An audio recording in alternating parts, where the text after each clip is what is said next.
Hallo Freunde und herzlich willkommen zu einem neuen Sonntags-Update. Heute habe ich meinen Posa XL 2 Kopf dabei. Und warum ist der hier und warum habe ich mir extra einen Rollwagen für ihn gekauft? Das erfahrt ihr in diesem Video.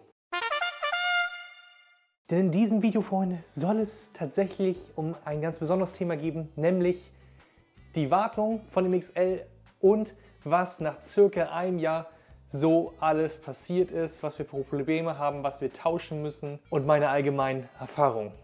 Da steht er nun, mein erster Prusa XL mit einem Gehäuse, was nicht original ist.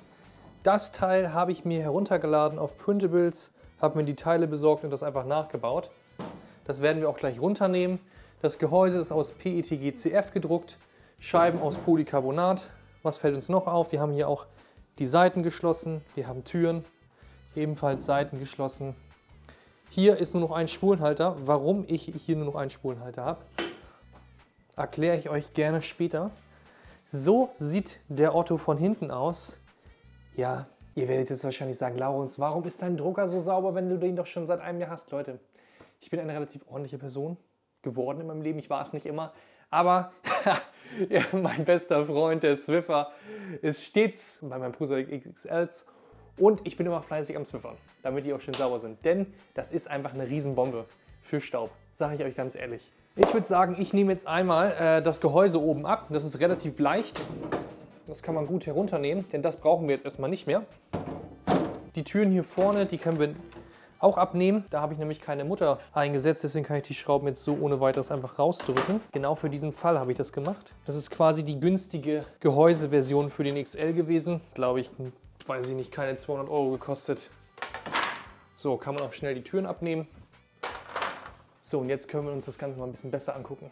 So sieht er doch schon viel mehr nach Werkslieferung aus. So, ich habe hier auch schon ein bisschen was vorbereitet. Ich habe hier ein paar Ersatzteile, ich habe das passende Werkzeug da, Bürste, Taschenlampe, Fett. Wir werden nämlich die Lager fetten. Ich habe noch ein anderes Fett bestellt, das kommt aber erst morgen für die Linearführung. Dann habe ich hier Druckteile, die getauscht werden müssen und gegebenenfalls schon mal einen neuen PTFE-Tube bestellt. Hier habe ich das Mauspad von Prusa, das benutze ich ganz gerne, wenn ich irgendwie zum Beispiel die Druckköpfe abbaue und an dem rumschraube, dass das alles ein bisschen weicher ist und nicht auf so einer harten Küchenplatte hier passiert. So, ebenfalls habe ich hier mein kleines Handbuch, wo ich mir schon ein paar Notizen gemacht habe, die wir jetzt alle nacheinander durchgehen. Ich habe das noch ein bisschen farblich für mich gekennzeichnet, dass ich weiß, was Sache ist. So, und eins fällt mir noch gerade auf, die Riemen. Die gehen zwar noch, aber die sind nicht mehr so schön. Ich erkläre euch auch gleich warum. Weshalb ich die jetzt tausche. So, und die habe ich nämlich irgendwo hier drüben, da, neuen Riemen bestellt. Ne? Kein Original, da habe ich gleich 10 Meter genommen. Das reicht auch, das geht. Auch der Tube nicht original, da kann man wirklich Geld sparen, wenn man sich gleich 10 Meter kauft. So, Druckbett benutze ich eigentlich überwiegend das raue Pulverbeschichtete. Zack, so sieht das auch. Auch das Blech. Das hat jetzt schon seine Gebrauchsspuren. Wir haben überall manchmal so ein paar Kratzer, weil ich da oft mit dem Spachtel mal rüber gehe. Aber ansonsten ist das noch in einem guten Zustand. Heizplatten sehen alle auch noch soweit gut aus. Ansonsten, wir haben hier die Z-Spindeln. Da haben wir keinen komischen Abrieb. Das ist erstmal die allgemeine Sichtkontrolle. Hier oben Linearführung sehen soweit auch gut aus. Hier am Schlitten, der ist ein bisschen schmierig, da hängt ein bisschen Staub, das kann man noch mal entfernen. Hier oben drauf haben wir auch ein bisschen Staubablagerung. Da würde ich nachher einmal mit einem Wattestäbchen lang gehen, dass das nicht mehr wird und gegebenenfalls ins Lager kommt. So, auch hier hinten, da hat er natürlich immer ein paar Ablagerungen. Aber ansonsten sieht der noch relativ sauber aus. Der hat ja auch meistens schon seit einem halben Jahr das Gehäuse drauf. Meine treuen Zuschauer werden wissen, ich habe ja nicht nur einen, ich habe nämlich noch einen zweiten. Der ist fleißig in der Produktion. Da werde ich bald auch eine Wartung durchführen. Der hat nämlich auch die Seco-Box unten dran, die auch eigentlich jeden Tag läuft. Da sind jetzt viele PETG-CF-Rollen drin, weil ich gerade viel produziere. Das Ganze ist extrem hoch, also ich musste mir auch extra einen Tritt besorgen dafür. Da druckt er gerade was. Muss mal gerade gucken, was er da macht. Ach scheiße, er hat schon wieder Murks gemacht. Ich Idiot. Ach nee,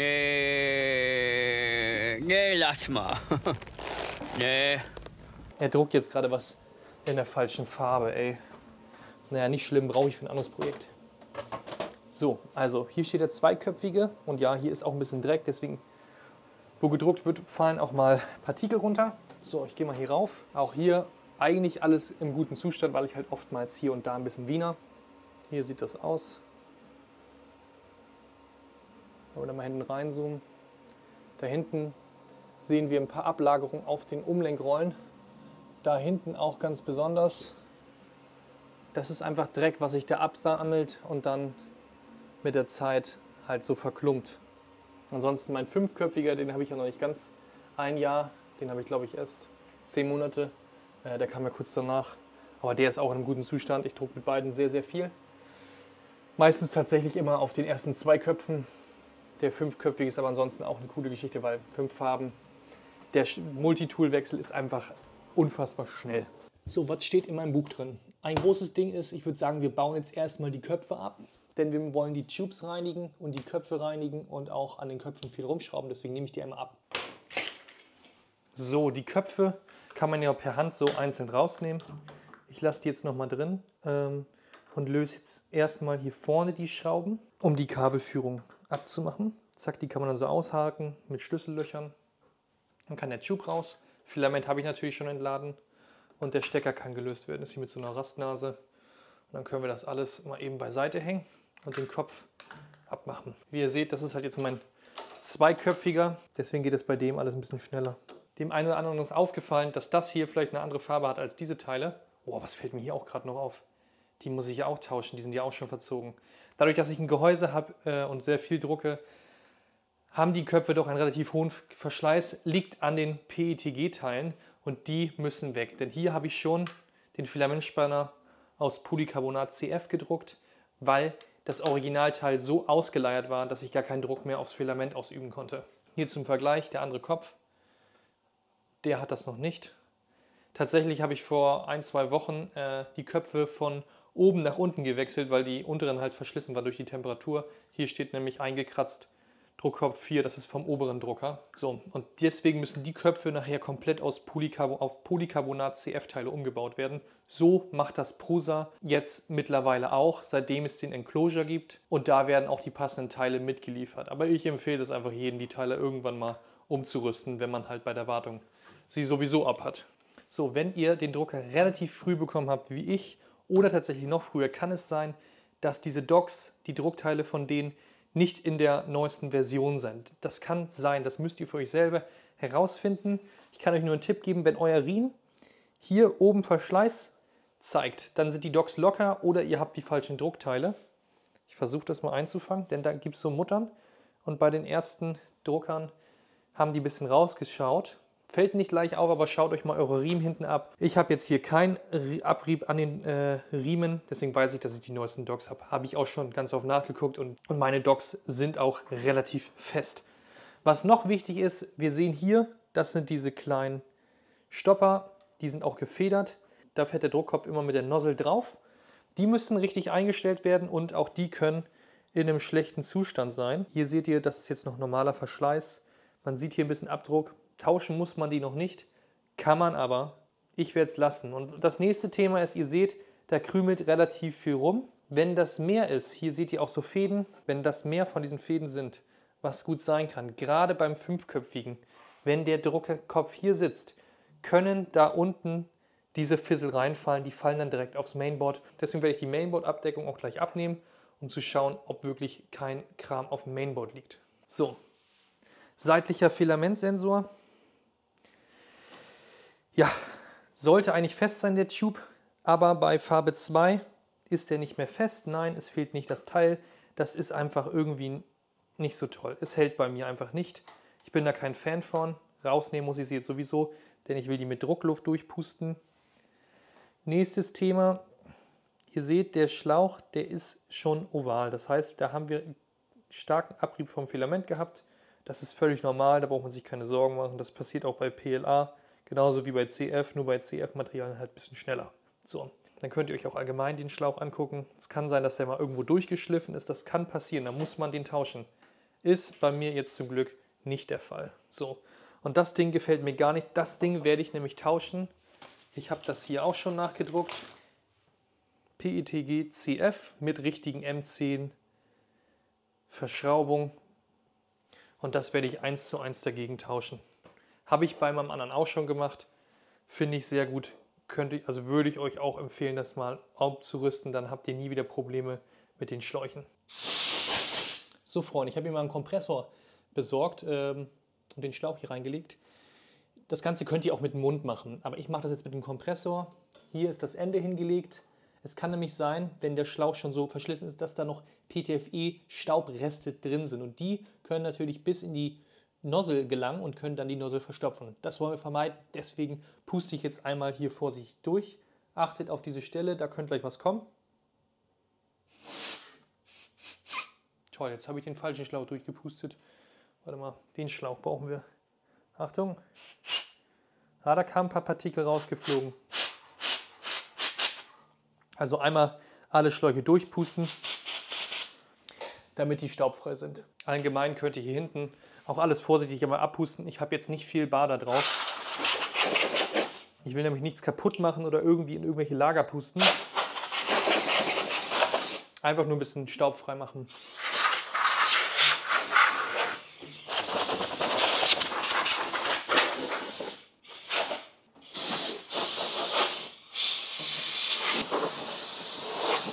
So, da habt ihr es jetzt vielleicht gesehen, hier ist auch so eine Abdeckkappe rausgeflogen. Wo die jetzt herkam, weiß ich gar nicht. Davon habe ich mir relativ viele gedruckt, was ihr hier erkennen könnt. Alle, die rot sind, habe ich gedruckt. Das habe ich auch gemacht wegen Staubschutz. Auch hier unten gerade, da kann immer Krümel reinfallen. Da hinten habe ich es nicht gemacht. Da habe ich nämlich jetzt mit dem Kompressor, mit der Druckluft noch einiges rausgepustet. Was halt nicht in den Drucker gehört. So, das hätten wir jetzt alles einmal sauber gemacht. So, jetzt drehen wir uns den Drucker mal eben um. Jetzt wollen wir noch mal ins Mainboard schauen. So, die WLAN-Antenne habe ich bewusst umgedreht, damit die nicht abknickt. Dann haben wir hinten 4 Schrauben. Die kann man ganz locker flockig anlösen. Da müssten wir die Abdeckung schon abnehmen können. Zack. Ist so ein bisschen Staub, das wische ich so weg. Ihr seht, zweiköpfiger Drucker, hat natürlich nur 2 Netzteile. Und hier fehlt auch noch das zweite Board für die weiteren Köpfe. Das heißt, hier drin sieht alles relativ sauber aus. Da war nur ein Krümel. Man könnte jetzt natürlich alle Stecker abziehen, prüfen, gucken, hat sich irgendwas losgerüttelt. Aber solange ich da kein Problem habe, werde ich da nichts abziehen. Wir schauen nur, ob alles sauber ist, ob optisch alles in Ordnung ist. Das ist in dem Fall vollkommen ausreichend. Da jetzt mehr zu machen, würde nur eventuell für Fehlerquellen sorgen. So, dann mache ich das wieder zu. Wie immer gilt, never touch a running system. Achso, apropos running system. Der hatte so ein paar Probleme, auch wegen Verdreckung und sowas. Deswegen, der lief die letzten Wochen auch gar nicht, weil ich da halt öfters mal Z-Fehler hatte. Gehe ich alles gleich noch drauf ein. Dann sind wir hinten schon mal fertig. So, jetzt kommen wir hier nochmal zu den Druckköpfen. Ihr seht auch hier, die Lüfter sind extrem verdreckt. Die müssen wir gleich alle noch sauber machen. Ich würde sagen, ich entferne erstmal die gröbsten Teile, vor allen Dingen auch die Nozzeln. So, die Nozzeln, die lassen sich natürlich am besten im eingebauten Zustand reinigen. Später, wenn der Drucker wieder läuft, dann müssen wir die einmal sauber machen, damit wir kalibrieren können. So, ansonsten könnt ihr auch mal schauen, ob die Socke noch in Ordnung ist oder ob die Risse hat. Die sieht jetzt einwandfrei aus. Es kann auch sein, dass Filament unter die Socke läuft. Das würdet ihr jetzt sehen, wenn hier lauter Dreck unter ist. Das ist bei dem Drucker überhaupt nicht der Fall. Das heißt, die Nozzle ist auch dick. Die Nozzle ist auch dicht, alles sitzt soweit, Sensoren sehen alles sauber aus.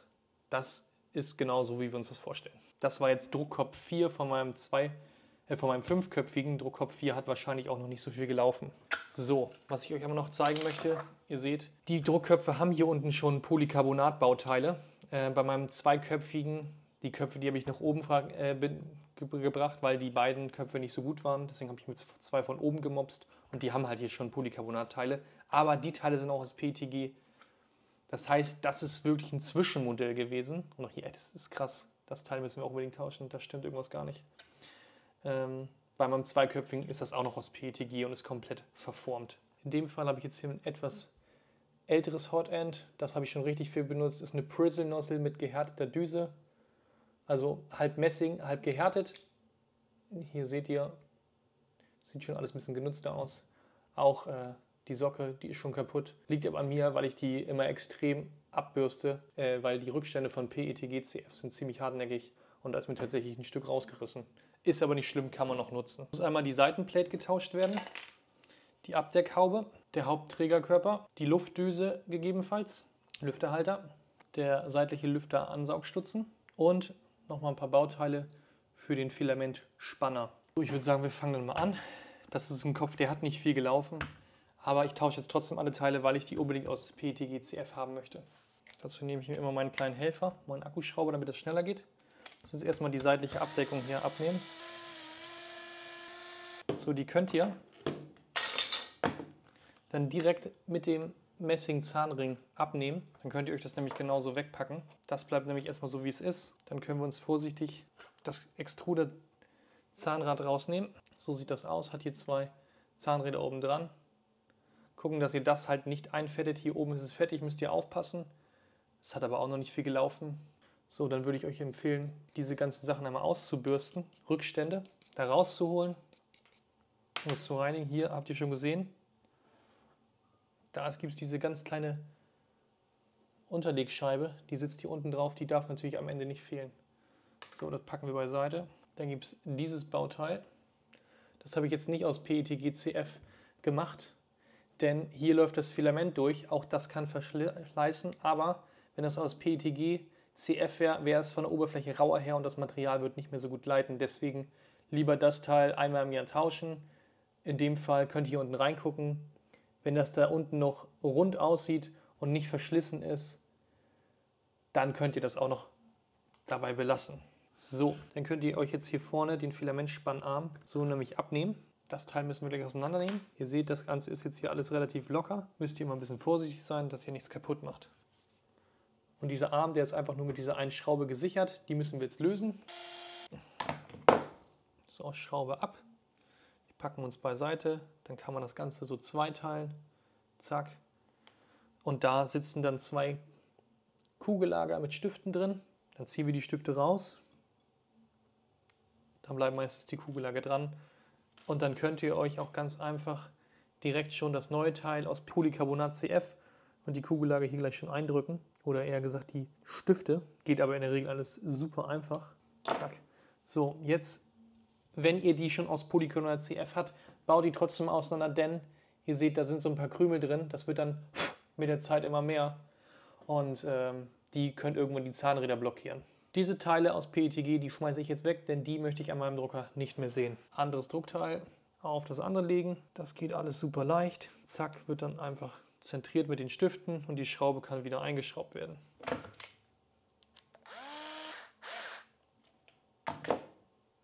Kugellager rollen noch und schon ist dieser Arm wieder ready. Können wir den auch hier gleich schon wieder auflegen, damit wir den nicht verlieren. So, wir drehen uns das Ganze. Jetzt können wir nämlich hier nochmal den Deckel hinten abmachen, da können wir gleich die Schraube lösen. So, relativ lange Schraube. Bauteil seht ihr, Originalbauteil mit QR-Code von Prusa. Kommt bei mir auch weg. Wird ersetzt gegen die neue Haube. Die können wir jetzt aber nicht direkt anbauen, denn wir müssen erstmal noch hinten einiges neu machen. So, aber bevor wir jetzt auf die Rückseite gehen, möchte ich gerne hier vorne noch einmal das ganze Ding abbauen, um den Lüfter richtig zu reinigen. 2 Schrauben gelöst, dann können wir den Lüfter nämlich an der Seite entnehmen. Da seht ihr auch, der ist sehr staubig, auch den werde ich aber mit Druckluft auspusten. So, den Lüfter halte ich dann immer ein bisschen fest und puste mal hier rein. So, das ist weitestgehend sauber gemacht. Oh, Leute, jetzt muss ich euch was zeigen. Ich komme nämlich aus der Zukunft und ich habe mittlerweile nicht nur den 2-köpfigen gewartet, sondern auch den 5-köpfigen. Und da muss ich einen ganz klaren Warnhinweis aussprechen. Auch wenn ihr mich in dem Video seht, wie ich die Druckerlüfter fleißig auspuste, Leute, es ist mit Vorsicht zu genießen. Passt auf, dass die Lüfter nicht zu schnell drehen. Deutlicher Warnhinweis. Die Lüfter können platzen. Also, das nur kurz am Rande. Viel Spaß beim Video und abonnieren nicht vergessen. So.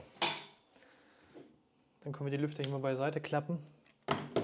Und hier dieses Teil möchte ich nämlich auch tauschen. Das ist an der Zentralplatte verschraubt. Auch hier seht ihr viel Dreckrücklagerung. Die könnte man natürlich jetzt sauber machen. So. Oder man tauscht sie halt auch gegen PETG-CF-Teile. Die sehen optisch halt viel schöner aus. Hier nochmal rüberwischen, dass da auch nicht so viel Staub hängt. Ganz sauber kriegen wir es natürlich wahrscheinlich immer nicht. Dann müsste man den Kühler ausbauen und richtig im Ultraschallbad reinigen. Aber der Aufwand ist es nicht wert. Jetzt sehen wir hier nämlich noch 2 weitere Schrauben. Auch die können wir lösen.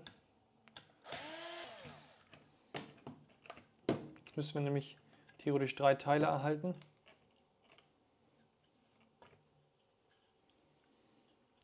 So, den Kühler lasse ich immer hier oben auf dem Extruder und Mainboard liegen. Und dann wollen wir nämlich noch das Teil und das Teil tauschen. Dann kann ich hier einmal die Schrauben lösen.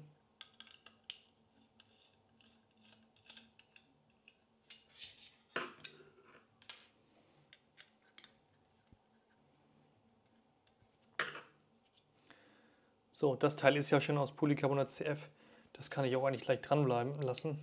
Das brauche ich nicht tauschen, das ist auch sauber. Das habe ich kontrolliert. Ich will jetzt eigentlich nur den Rahmen hier einmal tauschen.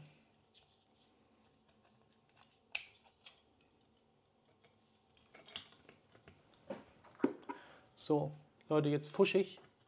Hier gibt es nämlich eine Stelle, da muss das Kabel durch. Und weil ich jetzt nicht den originalen zentralen Kabelbaum mit dem Kabelbinder durchschneiden möchte, werde ich jetzt einfach hier, da ist so eine verdünnte Stelle, abknipsen.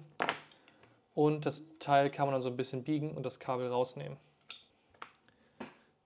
Hier seht ihr es nochmal an der Stelle, könnt ihr so durchknipsen. Da ist das tatsächlich nur 2 Wände dick. Zack. Geht ganz leicht, als wäre es dafür gemacht. Dann könnt ihr einfach das Kabel durchführen und den Lüfter gleich wieder einsetzen. Auch den könnt ihr schauen, ob da Dreck drin ist. Meiner sieht ganz sauber aus. Sensationell.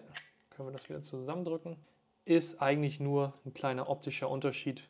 Aber wenn wir schon dabei sind, es ist, glaube ich, nicht schlecht, wenn man die alle tauscht. So, dann können wir das hier wieder einsetzen und mit der Schraube wieder festziehen.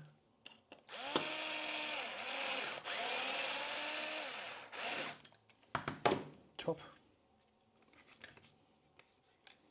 Dann können wir es jetzt auch eigentlich schon wieder hier unterbauen.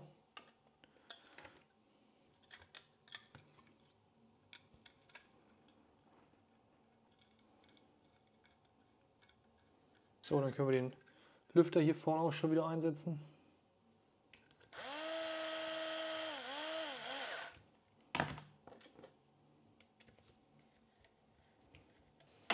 Das hätten wir. Dann auf der Liste, wenn wir schon mal hier sind, einmal den Filamentsensor kontrollieren. Der sieht es nämlich hier. Müssen wir ganz vorsichtig sein.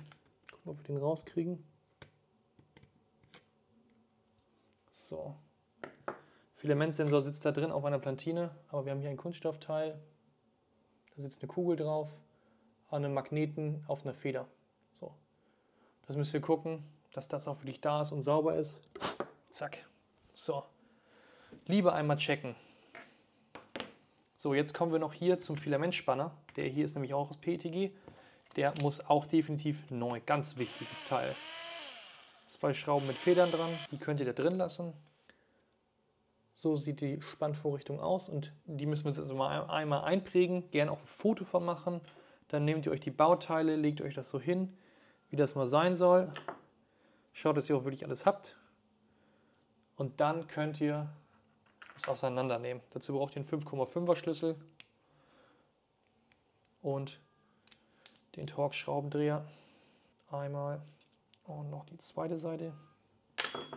Und dann könnt ihr die Schrauben rausziehen und gar nicht viel rumfummeln und auch gleich genauso auf der anderen Seite wieder rein. Dann müsst ihr nämlich nicht groß überlegen, dann wisst ihr, wie das sein soll. So, Vorderseite noch, Schraube raus, Schraube rein. Jetzt wieder auffädeln, Gegenstück rüber.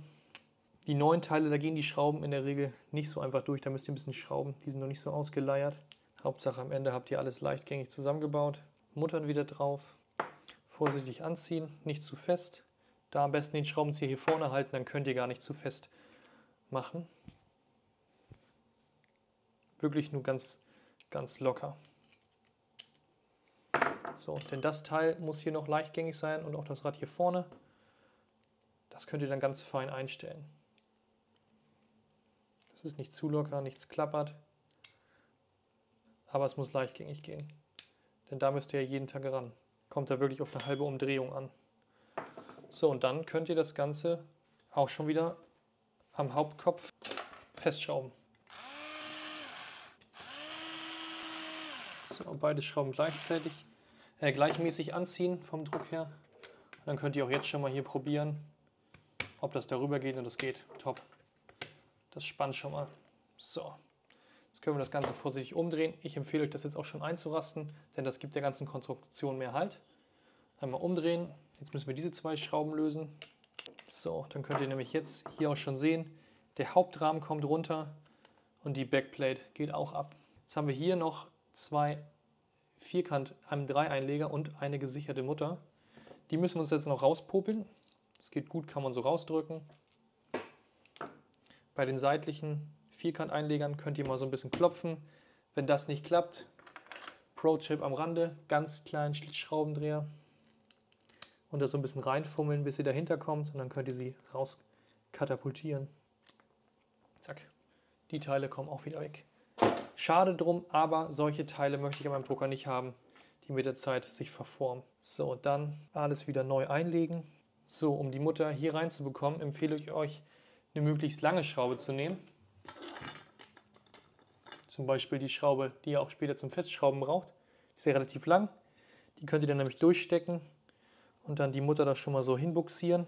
Das ist ein bisschen knifflig. Das macht auch nicht besonders Spaß, finde ich. Ist so ein Zusammenspiel zwischen Schraube und Schraubendreher, dass man sich das so hindreht, dass es am Ende passt. Und man muss halt ein bisschen Gefühl mitbringen. Das kann ruhig schon mal eine Minute dauern. So, wenn ihr das geschafft habt, das drin ist, könnt ihr die Schraube einfach ziehen, bupp, die Mutter rastet ein, fertig. Einfach. Dann heißt es wieder, Rahmenbauteile anbauen. Ach krass, da ist jetzt gerade was abgebrochen, fällt mir gerade auf. Zack, das Ding hier vom transparenten Teil. Ach, schade drum. Was haben wir denn da? Ist das ein Knopf? Oh ja, das ist ein Knopf. So lustig. Da sind Knöpfe hinter, die gar keine Funktion haben. Was hat sich Prusa da wieder gedacht? Wer es weiß, schreibt es in die Kommentare. So, dann könnt ihr das hier raufstecken aufs Mainboard. Hier sind so Nuten. Das hat alles seine richtige Position. Zack. Und dann Backplate drauf.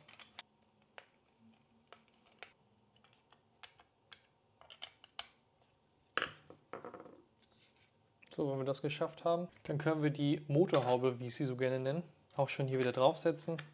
Ist ja mehr oder weniger die Mainboard-Abdeckung. So. Zack.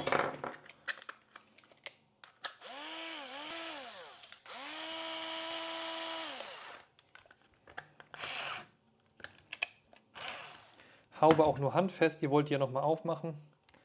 Oh, jetzt ist da so viel Spannung drauf, das ist ja richtig geil. So soll das ja eigentlich sein. Zack, so. Also macht optisch auch viel mehr her in Polycarbonat, finde ich. Ist richtig schön. Super. So, jetzt können wir dieses Teil hier wieder einsetzen. So, als nächstes können wir dann unser Zahnrad da wieder einsetzen. Bisschen tricky, müsst ihr vorsichtig sein, das geht auch nicht gleich. Da müsst ihr wieder mit Gefühl arbeiten und gucken, wie das passt. Zack. Als nächstes können wir die Abdeckung jetzt draufsetzen. Ich buxiere die erstmal hier vor mit den Schrauben, dass ich eine Führung habe für den Messingring. So, versuche ich das mal runterzulassen. Wenn das nicht geht, gar kein Problem. Wir nehmen die Schrauben mit der Abdeckung ab. Da gibt es nämlich von Prusa so ein Tool, das könnt ihr darauf setzen. Das zentriert das Ganze und ihr könnt damit nämlich die Zahnräder so ein bisschen in Gange bringen. Zack, so rauf, Ring drüber.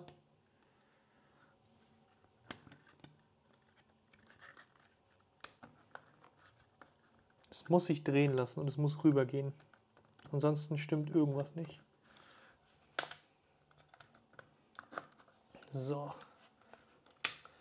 Jetzt könnt ihr hier reingreifen, drehen und das muss sich frei bewegen können.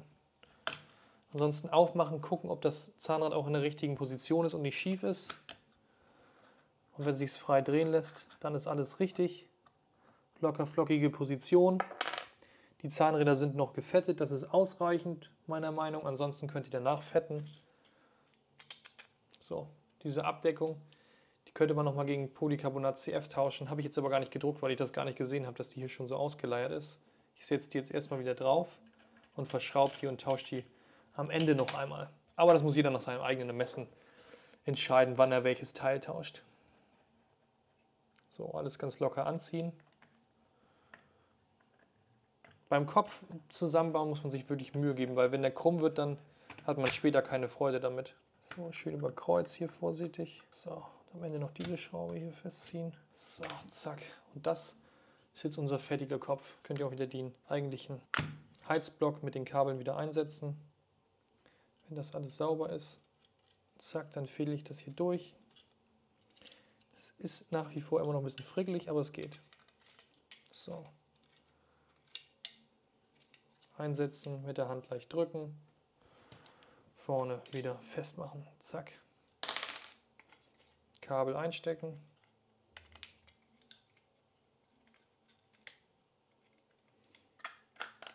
Wunderbar. Das ist unser fertiger, umgerüsteter Kopf, bereit für einen neuen Einsatz. So, das Ganze mache ich jetzt nochmal mit dem Kopf 2. So, die Köpfe sind jetzt beide fertig umgerüstet. Bevor wir sie jedoch jetzt wieder anbauen, habe ich mir gedacht, ich werde auch dieses kleine Ärmchen aus PETG tauschen, denn auch das kann sich mit der Zeit verziehen. Da sind einfach Spannungen im Material und ein Kohlefaserbauteil zu verwenden hat einfach nur Vorteile an der Stelle. So, es ist da einfach nur mit einer Schraube fest. Das sollte eigentlich relativ schnell umgebaut sein. So, die Teile sind da jetzt angebaut. Jetzt können wir die Köpfe wieder einsetzen. Zack, Kopf 1 und Kopf 2. Dabei ist zu achten, dass hier unten, diese Dinger, die könnt ihr jetzt natürlich schlecht sehen, da unten die Abdichtteile da, die müssen vernünftig eingestellt sein. Das sind sie in dem Fall jetzt nicht. Da gibt es aber 2 Einstellschrauben und an der hinteren können wir drehen. Das geht am besten, wenn die Köpfe noch ausgebaut sind. Zack, also die nehme ich auch wieder raus.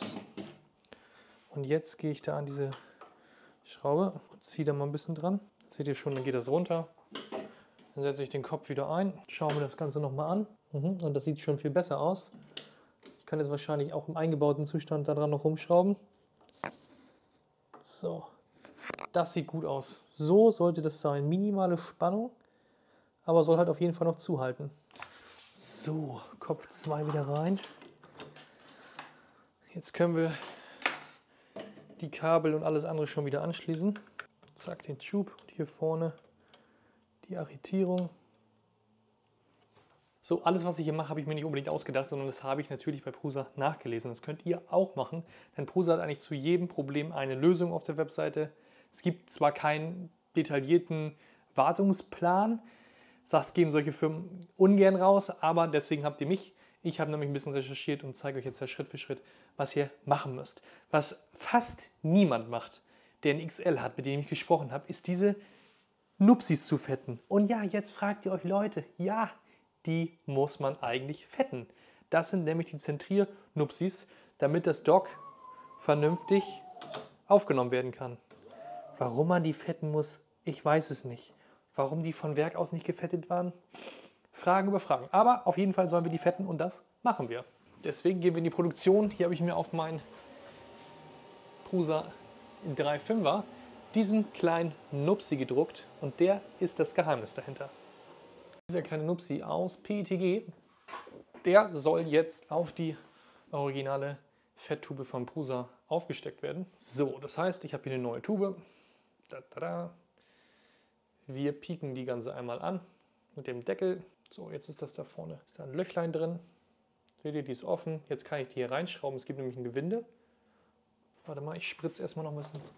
So, ich habe jetzt noch mal ein bisschen was in den Mülleimer gespritzt, denn da ist immer so ein Ölfilm drauf und ich will nicht dieses Öl haben, sondern das reine Fett. So, dann kann man das hier aufschrauben und jetzt kommt da schon das Fett. Sehr gut, kommt aus 4 kleinen Löchern und jetzt soll man tatsächlich nichts anderes machen als hier rangehen, drauf machen, bisschen drehen, bisschen drücken und so soll das Ganze dann abgeschmiert werden. Das machen wir jetzt bei allen Stellen. Nicht zu viel Fett, nur den Nupsi fetten, nicht die Fläche drumherum. Zack. Also eigentlich gar kein Thema. Zack. Also wirklich nur ganz wenig Fett. Ich denke, das braucht wirklich nicht viel. Zack. So. Das will Prusa so haben. Und das soll zu wenigen Problemen führen. Nächster Schritt auf meiner Liste wäre dann tatsächlich ein Problem, was nicht unbedingt ein Problem ist, was man nicht lösen kann, aber ein Problem ist in meinen Augen. Und das ist der Riemen. Ich habe euch vorhin schon einmal gesagt, dass wir da hinten ein Problem haben mit der ersten Version, dass der Riemen da geschliffen hat oder wenn die Docks nicht richtig fest sind.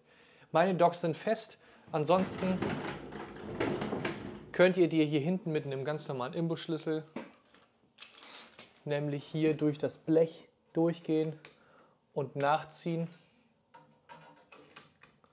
Aber meine sind so bombenfest. Wenn ihr den Drucker neu habt, zieht die gleich am Anfang fest, druckt 2-3 Wochen, wackelt immer mal dran und dann zieht ihr sie irgendwann nochmal nach. Gleich so doll zu drehen, dass das Gewinde rausreißt, bringt nichts. Das haben auch von euch einige gemacht, habe ich gehört, ist nicht so gut. Denn dann hat man ein richtiges Problem. Will man nicht haben, also vorsichtig anziehen, mit Gefühl. Ansonsten gibt es auch hier solche Langbits, die ich immer gern verwende. Damit kann man da nämlich auch ziemlich gut durch und das nachziehen. Gibt es auf Amazon für ca. 15 Euro. So, aber wie gesagt, Problem Riemen. Und das Problem ist, dass ich habe jetzt hier komplett die Riemen angezogen. Da ist auf Anschlag, aber ich habe hier irgendwie keine richtige Spannung auf den Riemen. So, das heißt, die Riemenspanner sind am Ende und das heißt, der Riemen hat sich ausgedehnt. Wir müssen das hier vorne einmal abmachen. Aber zuerst möchte ich gleich den Riemenspanner hier einmal lösen. Das heißt, wir lösen jetzt den Riemen, soweit es geht, damit wir nachher auch noch die Funktion des Spanns haben. So, ich habe jetzt die Schraube so weit rausgedreht, dass ich hier drin sehe, dass da keine Schraube mehr rausguckt und dann weiß ich, es ist locker genug. Ihr seht, der eine Riemen ist jetzt richtig, richtig locker. Der hat keine Spannung mehr. Das gleiche machen wir auch auf der Seite. Ihr seht, die Schraube guckt nur raus. Ich löse das jetzt so lange, bis die Schraube quasi bündig mit der Mutter ist.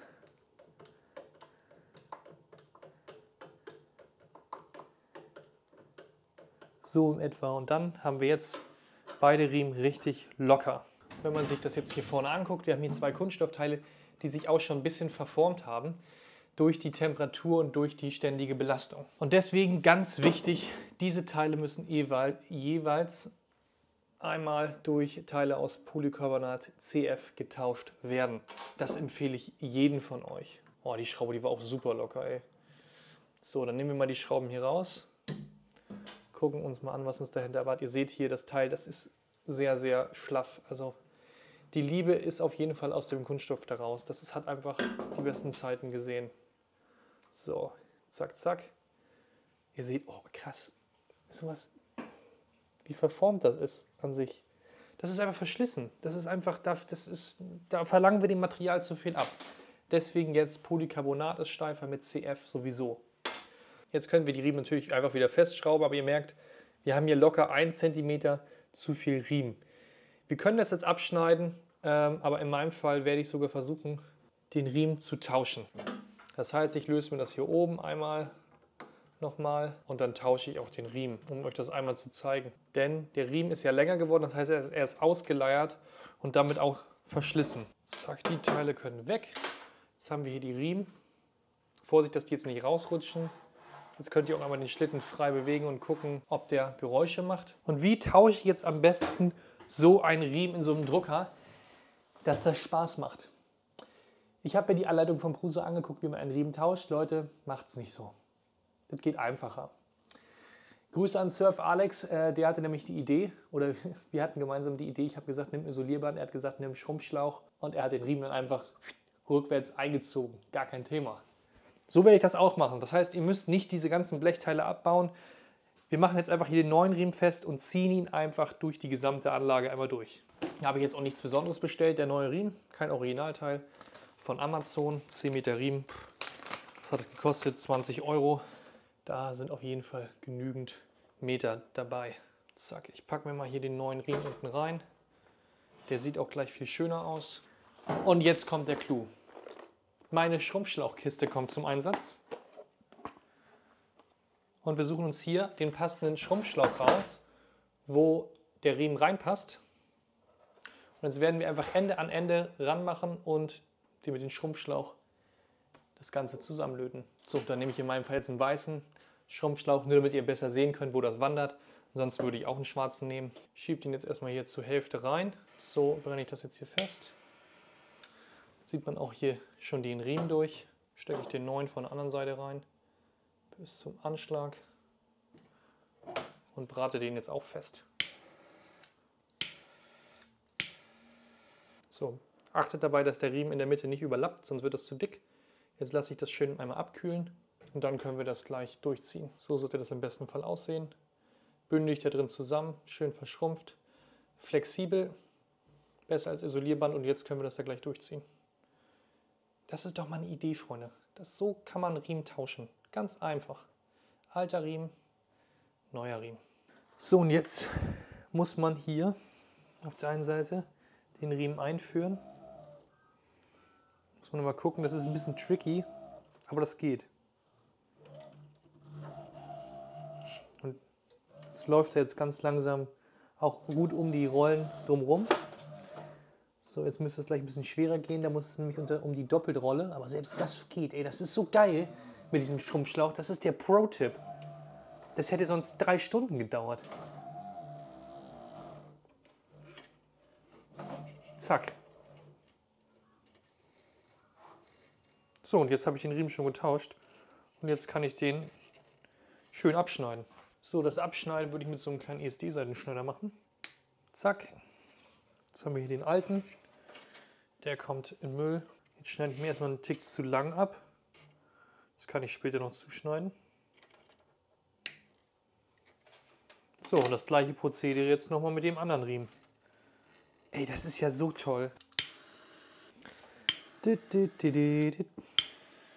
So, schön abkühlen lassen. So, andere Seite wieder stramm halten. Und langsam durchziehen.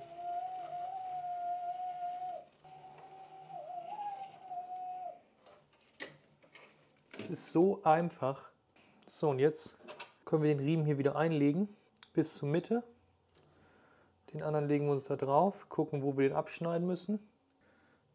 Zack, das passt genau ins Druckteil rein. Schön bündig abgeschnitten und wieder festschrauben. Ich kann das gar nicht fassen, wie einfach das jetzt war. So, schön gleichmäßig festziehen. So, jetzt schaue ich mir gerade nochmal das Video zu der Riemenspannung an.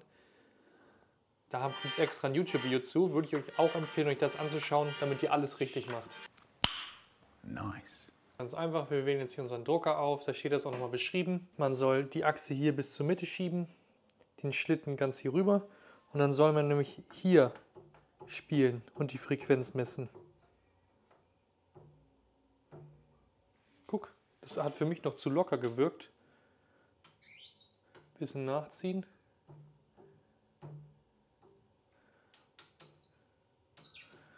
Bam. Perfekt.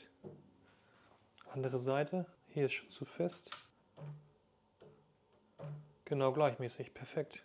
So, zack. Jetzt können wir die Abdeckung da wieder drauf machen. Perfekt. Und jetzt haben wir hier oben ein bisschen Dreck. Das will ich noch weghaben. Dafür nehme ich mir einfach so ein bisschen Zewa. Gehe mit dem Fingernagel richtig schön ran. Ziehe das jetzt einfach mal hier rüber. Zack, da habe ich den ganzen Schmock runter. Bob. Ansonsten sehen die Lager hier alles ganz gut aus. Kann man mal vorsichtig dran langwischen. Nicht zu sehr an der Linearführung, nur davor, dass da kein Dreck entsteht. Auch da hinten einfach mal abwischen. Den Dreck können wir alle nicht gebrauchen. An den Enden und sowas staut sich das immer ein bisschen. Zack, da wischen wir das raus. Hier wischen wir noch ein bisschen raus. Und dann haben wir das geschafft. Wieder ein Step mehr. Die Z-Spindeln, die sehen auch super aus. Die Linearführung auch. Die sind ja nicht viel im Einsatz. Da würde ich jetzt erstmal gar nichts dran machen. Und jetzt sehen wir, hier sind überall Schrauben, hier sind Schrauben. Es ist einfach unfassbar viel geschraubt. Auch das Druckbett, da sind Schrauben. Das habt ihr alles damals schon mal gelöst und richtig eingestellt. Aber ich würde jetzt nochmal schauen, dass wir wirklich alle Schrauben einmal nachziehen. Denn es gibt immer so Schrauben, man hört es schon, irgendwas klappert, das heißt irgendeine Schraube ist hier los. Das ist immer der Klappertest. Irgendwas ist da los. 2000 Jahre später. So, ich habe jetzt einmal alle Schrauben nachgezogen. Dabei ist mir aufgefallen, dass diese Schrauben hier, auch hier hinten sitzt noch eine. 1, 2, 3 auf jeder Seite. Und das sind die Schrauben, die am lockersten waren. Und die sorgen dafür, dass sich das Blechern anhört. Ansonsten habe ich alle Schrauben nachgezogen. Das passte alles soweit. Jetzt fehlt nur noch eine Sache. Der neue Filamentsensor an der Seite. So. Und den kann man hier ganz einfach abschrauben. Ja, der muss doch jetzt los sein. Das ist ja crazy. Jetzt geht das Ding nicht ab hier. Achso, da ist noch eine Schraube wahrscheinlich. Ach so. Das ist nur mit einer Schraube fest und die anderen halten die Platine. Okay. Habe ich übersehen. Gut. Also es wird nur mit einer Schraube festgemacht und die anderen beiden halten die Platine hier drin tatsächlich schon. So, den Stecker lassen wir so. Wir bauen das Ding jetzt einmal auf das neue Teil um. So, also das hier ist das alte Teil. Da können wir uns schon mal die Schrauben hier rauspobeln. Die brauchen wir nämlich wahrscheinlich fürs neue Teil. Hier soll diese Platine eingesetzt werden. Und die müssen wir da jetzt rauskriegen. So, ich nehme mir mal, hier ist nämlich ein Loch. Da können wir den Schraubenzieher rein, dann können wir das so rausheben. Zack. Hier sind dann auch so, hoppala, da fällt direkt was raus. Hier sind nämlich noch Einleger. Also die Kugeln, die könnt ihr auch mal so frei drehen, weil die sind ein bisschen verschmutzt mit der Zeit. Und die werden jetzt quasi in dieses neue. Jetzt ist schon wieder was runtergefallen. Okay. Passt auf mit den Gewindeeinlegern. Und jetzt können wir das nämlich hier wieder einlegen.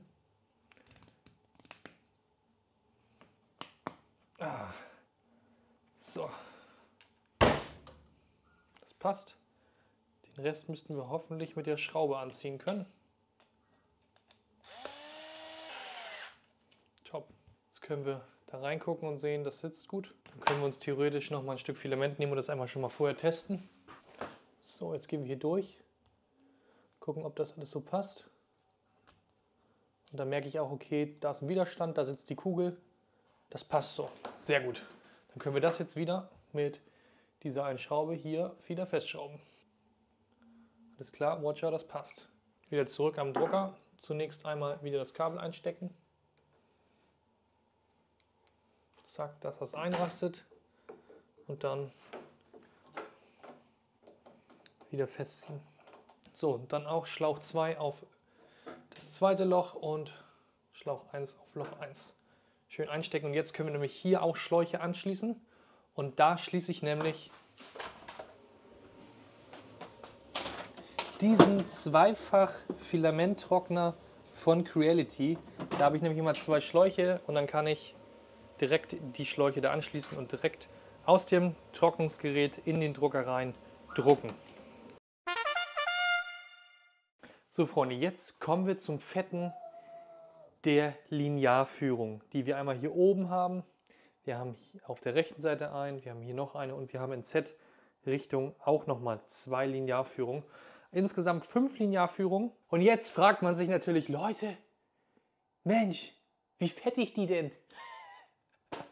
Ja, und die Frage habe ich selbst einmal dem Prusa Support gestellt und damals hieß es so, ja, genau, da müssen Sie, ja, ich glaube, ja, das ging nicht mir so, sondern auch vielen von euch da draußen. Und was ich so lustig finde an Prusa, die können dann dazu nichts sagen, aber 1,5 Jahre später kommt ganz unscheinbar auf einmal im Shop eine Fetttube mit einem Handschuh, einer Spritze und einer Nadel. Ohne dass jemand irgendwie was sagt oder sagt, wow Leute, hier, kauft euch das Set, damit könnt ihr jetzt eure Linearführung schmieren. Denn ich glaube, vorher waren die gar nicht geschmiert. Aber ich habe mir so ein Set für 9,49 € bestellt und das werde ich jetzt benutzen, um den Drucker zu fetten. Hier steht nämlich Kompatibilität, gar nichts. Gar kein Drucker, gar nicht. Aber wenn ihr in die Anleitung vom Prusa XL geht, wo ihr dann alles Mögliche findet, Also ich zeige euch das hier einmal.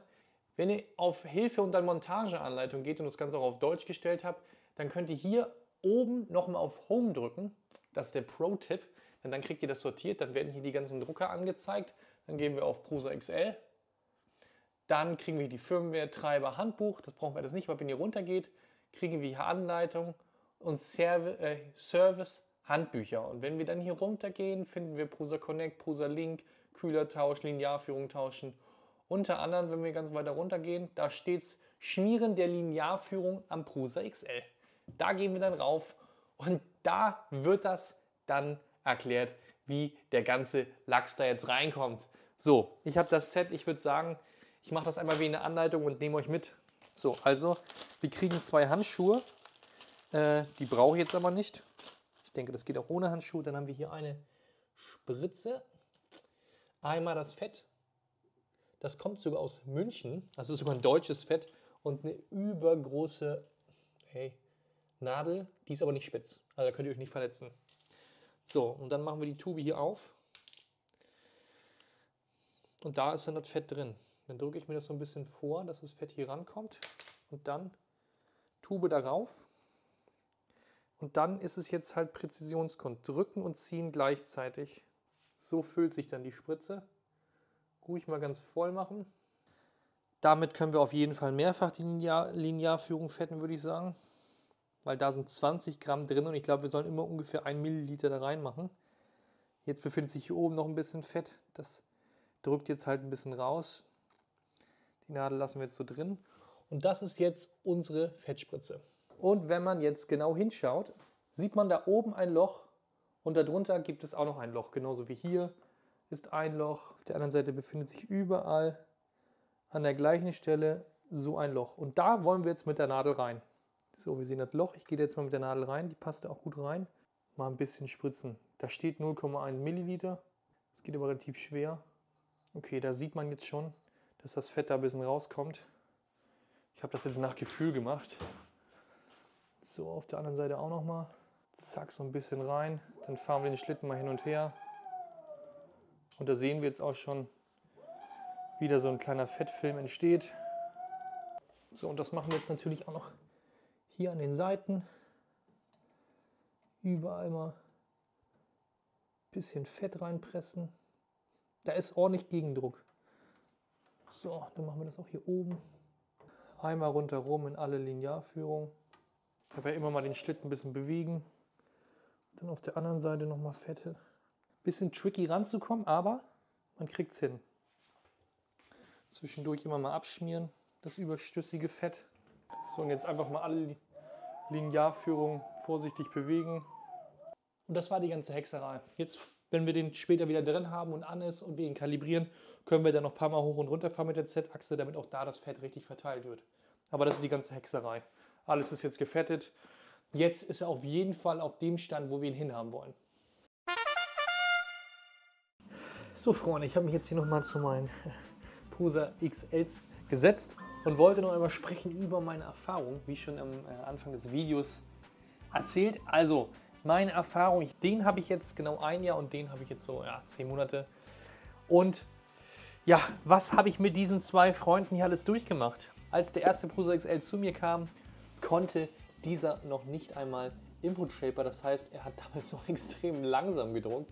Hat mich zwar geärgert, weil ich wusste, dass der Mini kann es jetzt und ja, ich dachte bei dem XL, warum kommt es nicht? Und kurz danach kam es dann erfreulicherweise auch relativ schnell vom Prusa. Das Schöne ist, innerhalb von einem Jahr, wo ich meine Prusa jetzt habe, ist doch einiges passiert. Also da kommen ja regelmäßig Software-Updates, manchmal sind es nur kleine Fehlerbehebungen, aber es kommt und kommt und kommt. Immer mehr Kalibrierungsmodes, ist auf jeden Fall erfreulich. Da geht es auf jeden Fall weiter. Was uns in Zukunft noch erwartet, weiß ich nicht. Ich hoffe, da kommt noch einiges, denn der Drucker läuft zwar gut, aber ich glaube, man kann da noch so ein bisschen was rausholen. Ihr habt es ja auch gesehen, es gibt ja auch die Knöpfe an dem Druckkopf und die könnten ja eigentlich auch noch eine Funktion bekommen, wie zum Beispiel den Extruder rein und rauszufahren.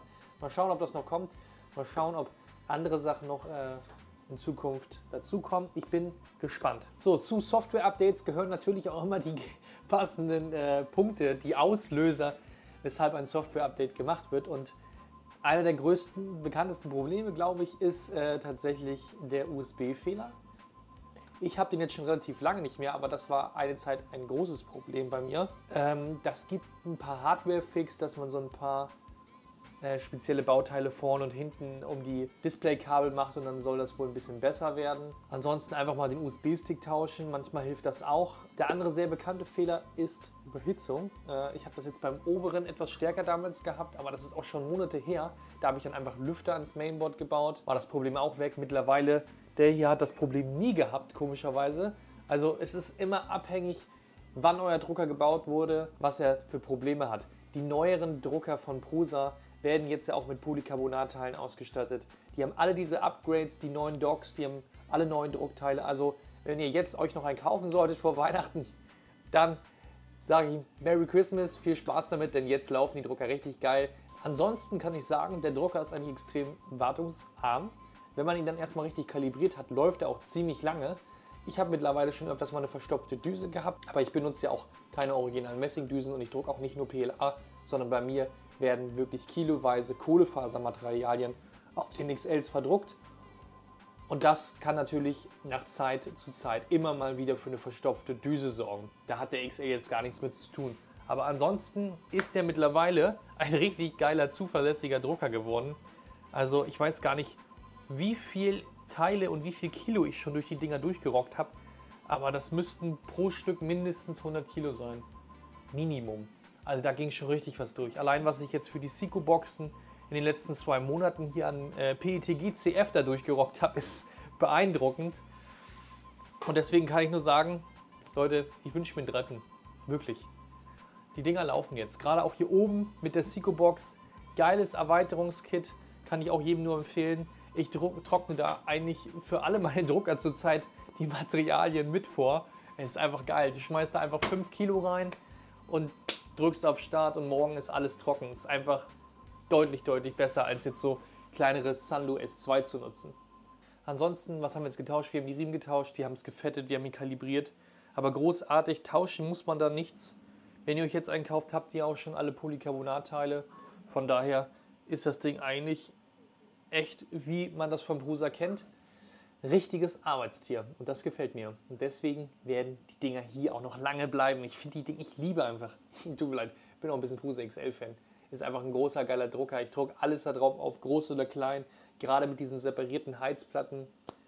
Ich finde nach wie vor eigentlich noch mit der geilste Drucker auf dem Markt.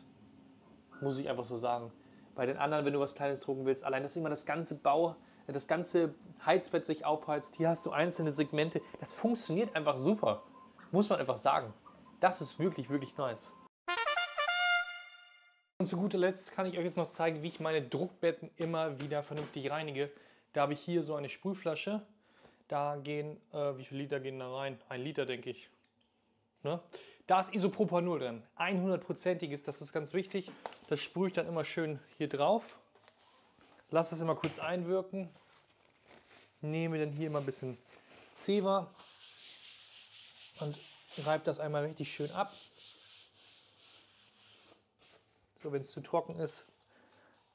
Das mache ich alle paar Drucke.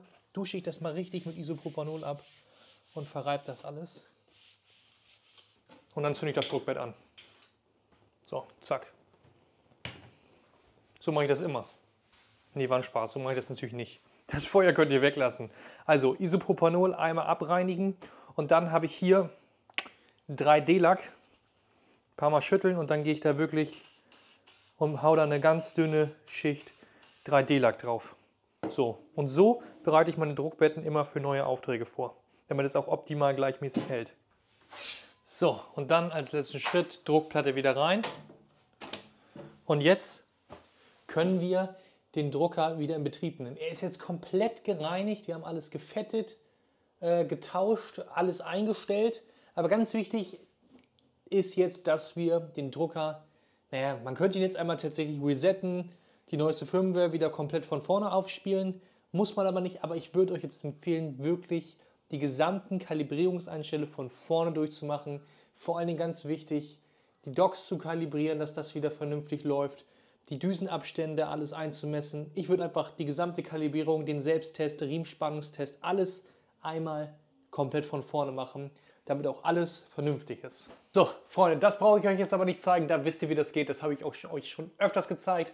Ich hoffe, euch hat das Video gefallen. Ich hoffe, ich konnte euch da draußen ein bisschen weiterhelfen. Wenn ihr auch Tipps habt, wie ihr eure Drucker wartet, repariert und einfach am Leben behaltet, dann schreibt es unbedingt unten in die Kommentare. Abonniert auf jeden Fall meinen Kanal, damit ihr solche Videos nicht mehr verpasst. Ich sage vielen Dank und wir sehen uns wie immer. Bis gleich, Freunde.